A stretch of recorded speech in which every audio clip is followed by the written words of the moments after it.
मय्यावेश मनो ये मां नित्य युक्ता उपास्ते श्रद्धा पर्योपेताः ते वे युक्त तमो मता। भगवान कहते हैं कि मन ही मनुष्याणाम, ये जो मन है ये मनुष्य के लिए बंधन का और मोक्ष का कारण बनता है।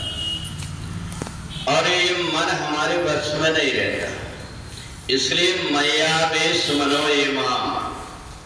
समझदार व्यक्ति इस मन को परमात्मा में लगा देता है, और परमात्मा में जब लगा देता है तो उसकी बुद्धि पवित्र हो जाती, दूसरों के दोष नहीं देखता, फिर वो उसमें ढूंढता है कि इसमें अच्छाई क्या है। तो परमात्मा की भक्ति में हमारा जो मन है इसी पर सब कुछ निर्भर करता है। इस मन को यदि हमने परमात्मा में लगाया हुआ है तो अलग दिखाई देता है। फिर संसार में ये मन लगता नहीं, व्यक्ति संसार में रहता तो है पर उसका मन संसार में नहीं लगता, हमेशा परमात्मा के चिंतन में लगा रहता है। और इसलिए जब परमात्मा के चिंतन में व्यक्ति लगता है तो परमात्मा से उसका एक प्रकार संबंध हो जाता है, वो परमात्मा से अपने आप को अभिन्न रूप से जुड़ जाता है। फिर परमात्मा के दुख दर्द को अनुभव करने लगता है। जब हमें ये लगता है कि परमात्मा इतने दिनों तक वनवास में जाकर के अनेक प्रकार के दुख भोगते रहे, तो कब लौट करके आएंगे ऐसा लगता है। ऐसा ही जिस समय भगवान का कुटिया में वास था, जहां एक पाल के नीचे भगवान थे, तो ऐसा सब लोगों को लग रहा था कि कब भगवान अपने मंदिर में आ जाए। और इसके लिए जिस प्रकार से हमारे घर में थोड़ी बहुत कमी रह जाती है और हम सोचते हैं कि हम पहले डेरा रख लें, शुभ मुहूर्त में इसके बाद में जो कुछ कमी रह गई तो पूरी कर लेंगे।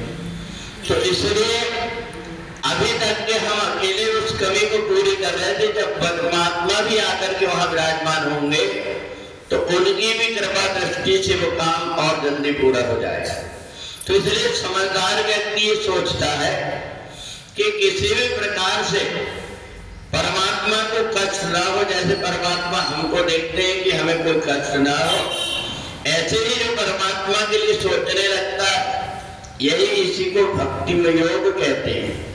भक्ति में परमात्मा से भक्त कुछ मांगता नहीं, अगर मांगता है तो वो याचक हो जाता है, और जब परमात्मा से कुछ नहीं मांगता तो अर्चक रहता है।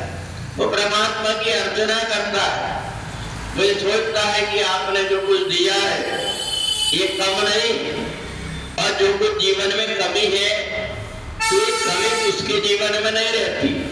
ऐसा सोच करके परमात्मा से कभी शिकायत नहीं करता, वो हमेशा यही सोचते रहता है कि मेरे को जो कुछ दिया उस लायक भी नहीं था मैं, तूने सब कुछ दिया है। ऐसा सोच करके जो परमात्मा की भक्ति में अपने आप को लगा देता, समझ लेना उसका मन परमात्मा में लग गया है, और जिसका मन परमात्मा में लग गया उसकी मुक्ति हो जाती है।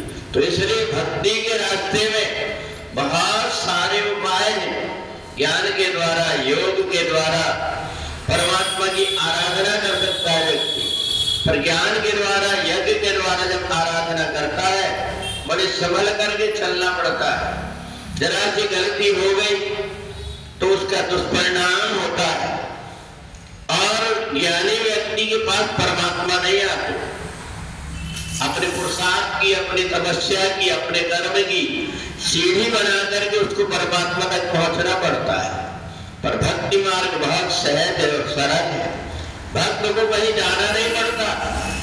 परमात्मा खुद सीढ़ी से ऊपर से नीचे उतर करके भक्त के पास पहुंच जाते हैं। इसलिए 12वें अध्याय में भगवान ने कहा, अद्वेष्टा सर्वभूतानां मैत्रा करुणेयचा।